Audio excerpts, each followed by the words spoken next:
Viewers, என்னோட videos பிடிச்சிருந்தாலும் like பண்ணுங்கள். இது வரைக்கும் சப்ஸ்கிரைப் பண்ணாதவங்க சப்ஸ்கிரைப் பண்ணுங்கள். ரைட் சைடில் இருக்கக்கூடிய பெல் பட்டனை கிளிக் பண்ணுங்கள். நீங்கள் கொடுக்குற ஒவ்வொரு லைக்ஸும் நான் நிறைய வீடியோஸ் அப்லோட் பண்ணுறதுக்கு மோட்டிவேட்டாக இருக்குது. So like, share, subscribe and comment my video. Hi viewers, இன்றைக்கி நம்ம பார்க்க போகிற topic unit 5 educational development in India part 2. Let us start with the learning objectives. In the part 1 video, we have discussed about the ancient system of education in India, understand the development of education in medieval and modern India. So, in this part 2 video, we are going to analyze the educational development during the British rule, the importance of national educational policy, and to understand the educational development in Tamil Nadu. The first topic we are going to discuss is education in the British rule. History of education in British rule can be divided into 4 periods. Period 1, from the early days of British rule up to 1813. Period 2, 1813 to 1853. Period 3, from 1854 to 1920. Period 4, from 1921 to 1947. We are going to see in depth about these 4 periods of education during the British rule. The first period, from the early days of British rule up to 1813. During its early days, the East India Company followed a policy of indifference and non-interference towards education.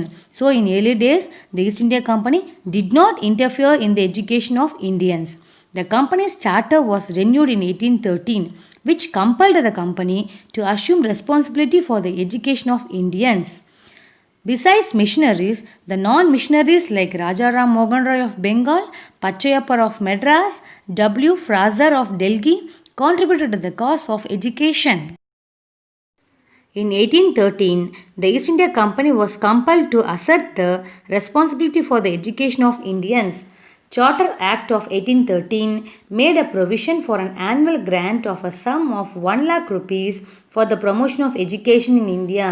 So, the Charter Act gave 1 lakh rupees for the promotion of education in India.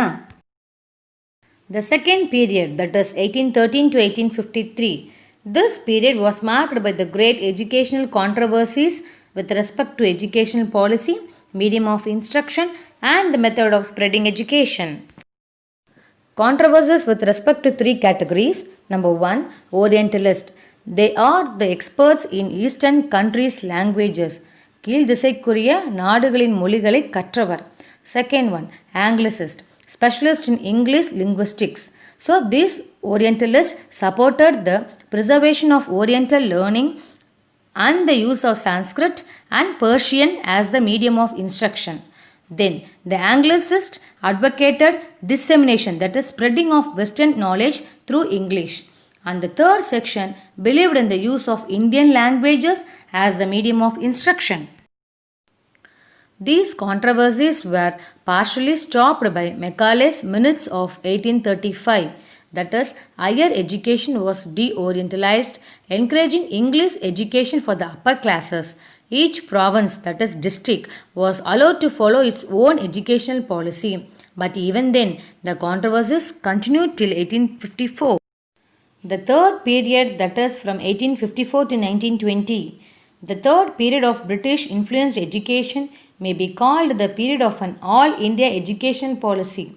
It commenced with Sir Charles Wood's dispatch in 1854. Anti-Education Commission started in 1882, empathized to primary education. Magna Carta. The Wood's Dispatch 1854 is called the Magna Carta of English education in India because it was the first declaration of British education policy for educating the masses, that is people, at all levels. But it resulted in the complete control on state education, diverging it from Indian ideals and culture. Ideals means perfection. The fourth period, that is from 1921 to 1947. This period may be called as the period of provincial autonomy, Magana Suyachi. The Act of 1935 assured, that is started, a new era of educational advancement through the country. But the new programs were hit hard by the worldwide economic depression in 1929. But the introduction of complete provincial autonomy by the Government of India Act 1935 strengthened the position of provincial ministers of education. After the Second World War, do you know when was the Second World War happened? In the year 1939 to 1945. A very important plan for educational development known as Sargent Report 1944 was prepared. This blueprint had a powerful influence on the contemporary education both in thought as well as in practice. Varda's Scheme of Education 1937. In 1937, Gandhiji evolved a scheme called as Varda's Scheme of Basic National Education. The principle of non-violence, that is Ahimsa, was the basis of Gandhiji's scheme of basic education. Through this scheme, he wanted to develop those qualities in future citizens of India which he considered necessary for the building a non-violent society. A system of education wanted to root out exploitation, that is cheating, and centralization in society and create a non-violent social order. Now let us see about educational development of independent India. The new period in the history of education was started with the attainment of independence in 1947. It brought a new hope, new vision, a new future for the Indians. In 1948, Dr. Radhakrishnan Commission was appointed to present a report on university education. According to that commission's recommendations, University Grants Commission, that is UGC, was constituted to determine the standard of higher education. One of the most important events that have taken place in the field of secondary education was the appointment of Secondary Education Commission in 1952 to 53. According to that commission, it suggested new organizational patterns, improvement in the quality of textbooks, curriculum, and the methods of teaching. An education commission under the chairmanship of Dr. D.S. Kothari was appointed by the Government of India in 1964. Free and compulsory primary education for all children up to the age of 14 years and uniform education structure of 10th plus 2 plus 3 pattern. The next is National Policy on Education. First National Education Policy 1968, New Education Policy 1986, New Education Policy was revised in 1992. The first National Education Policy of 1968 marked a significant step in the history of education. It aimed to promote national progress, a sense of common citizenship and culture, and to strengthen national integration. Integration means join. In 1986, the Government of India introduced a new education policy. The aim of new education policy was to transfer a static society into a vibrant one with a commitment to development and change. It empathized on equal opportunities for marginalized sections of the country and the removal of disparity, that is difference, through scholarships, adult education and open universities, especially for rural India. The new education policy called for a child-centered approach in primary education and launched Operation Blackboard to improve primary schools nationwide. The new education policy was revised again in 1992. It envisaged the formulation of national curricular framework, emphasis on in-service education, improvement of facilities, and streamlining of evaluation system at the secondary level. Sarva Shiksha Abhiyan SSA. It is the Government of India's flagship program that was launched in 2000-2001 to achieve universal elementary education. SSA is now the primary vehicle for implementing the provisions of right of children to Free and Compulsory Education Act 2009, that is RTE. This RTE provides for free and compulsory education to all the children from the age of 6 to 14 years.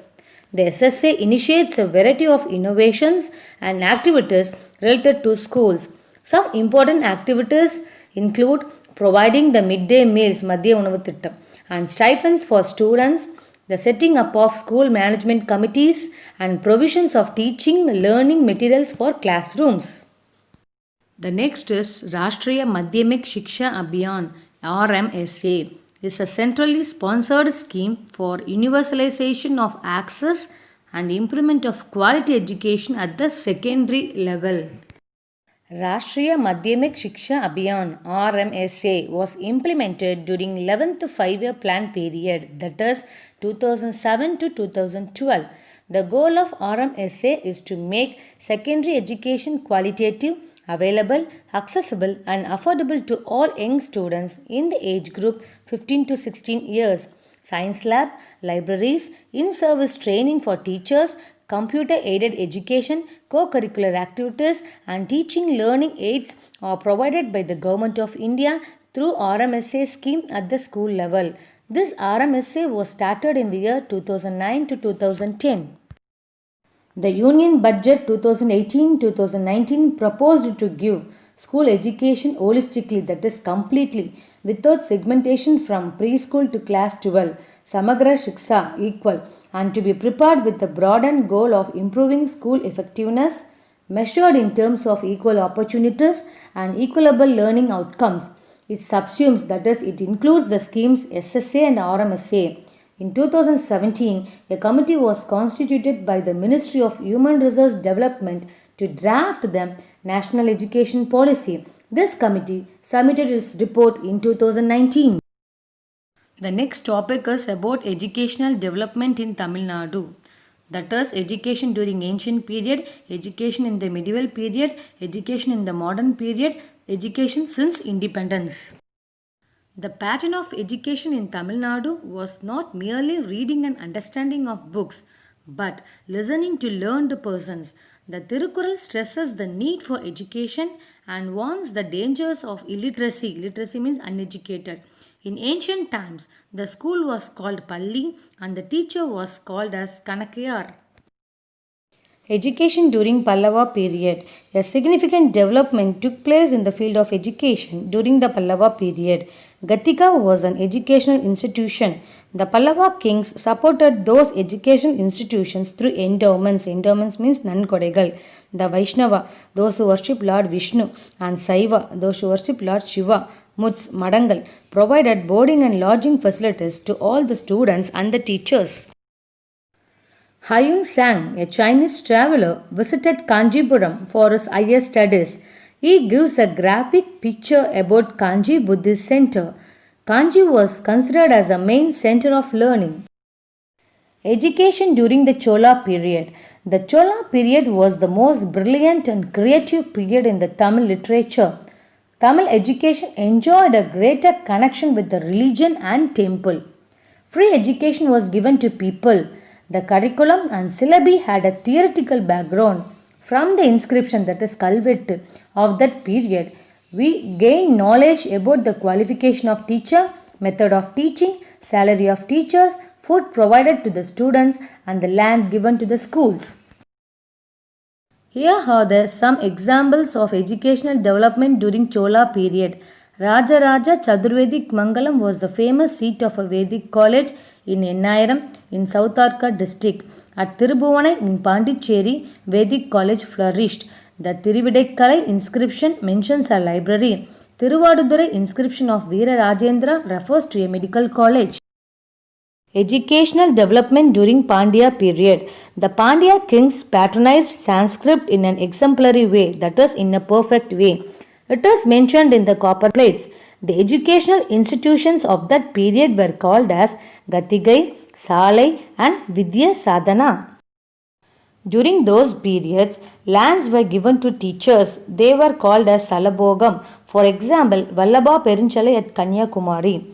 The famous college during the Pandya rule was Kandalur Chalai. Muts occupied a significant place in the promotion of education. Learning flourished under the Vijayanagar rule. Many educational institutions were established under their patronage. Tinnappalli Kudam was established during the Nayak rule. Education in modern period in Tamil Nadu. Fernandez, who came to Madurai during the time of Veerappa Nayak, established a primary school. The Maratha ruler Sarfoji II collected the old records and kept them in Saraswati Mahal Library, Tanjore. He also had a printing press with Devanagari type. Sir Thomas Munro, the governor of Madras Presidency, was highly responsible for the introduction of Western education in Madras Presidency. He appointed a committee to conduct a statistical survey of the condition of education. The Education Commission of Munro recommended the creation of two principal schools, Collectorate and Dasildar schools, in each district. In 1835, Lord William Bentinck passed a resolution, that is Tirmanam, favoring the introduction of Western system of education in India. Wood's dispatch of 1854 introduced the Department of Public Instructions in Madras Presidency. Grant in aid, that is Salugaigal, was given to all schools. The Madras University was founded in 1857. It was the first university in Tamil Nadu under the British rule. In 1882, the Local Boards Act was passed. The board was empowered to open new schools and to get grants from the government. By 1938, all subjects except English were taught in Tamil in schools. The Annamalai University was founded at Chidambaram in 1929. This was the next step in the development of higher education. Education in Tamil Nadu since independence. Free education at the secondary school level was introduced in 1964 to 1965. The Gandhigram Rural College was established in 1975. Since 1971, distance education has also been introduced in Tamil Nadu to educate those who could not go to colleges. Kamarajar decided to extend the free meal scheme to poor children in all primary schools across the state. In 1956, midday meal program Madhya Unavu Thittam was introduced in schools. Later, it was extended as nutrition meal scheme Sattunavu in 1982 to avoid dropouts in schools. Since 1986, several changes have taken place to meet the changing dynamics of the society in keeping with the national policy of education. Now let us see about the current information National Education Policy 2020, which was approved by the Union Cabinet of India on 29th July 2020, outlines the vision of India's new education system. The new policy replaces the previous National Policy on Education 1986. This policy aims to transform India's education system by 2030. The new Education Policy 2020 has been approved by the Union Cabinet and has renamed the HRD Human Resource Development Ministry as Education Ministry.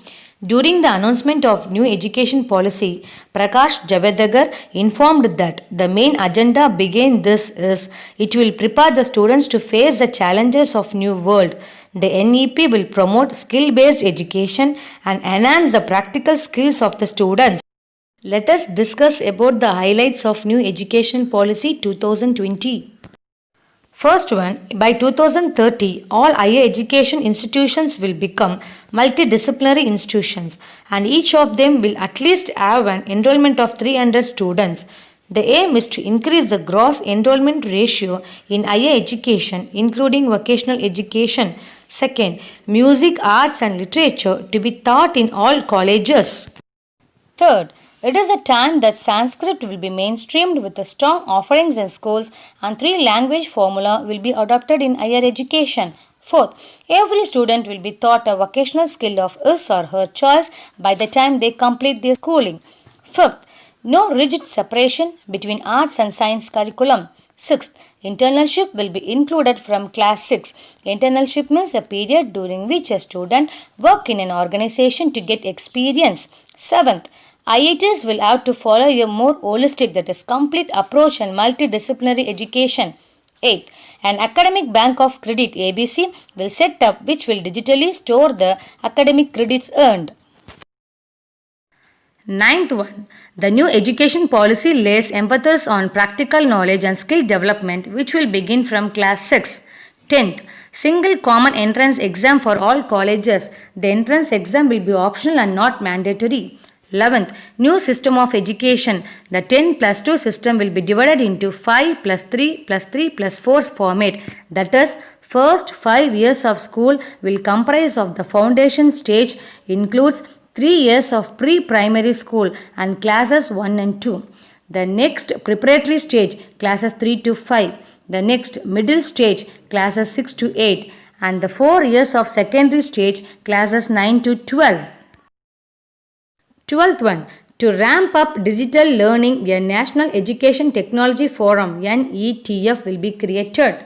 13th, with the help of Academic Bank of Credits, multiple entries and exit system will be introduced in the higher education sector. 14th, every institution will have an international student office to host foreign students. Colleges will be promoted to provide premium education at affordable cost. 15th, foreign colleges can set up colleges in India. Benefits of New Education Policy 2020. The new education policy will give importance to students' practical knowledge instead of rote learning, that is, instead of memorizing. It will help students to develop scientific temper from a young age. The NEP aims to make it easier to set up new quality of higher educational institutes which will be at par with the global standards. Since NEP will make it easier for foreign colleges to set up their campuses here, many students who are unable to go abroad due to multiple reasons will able to experience it and get global exposure. It will promote value-based education. Thank you for watching this video. Please subscribe my channel for more videos. It will be useful for your competitive exam.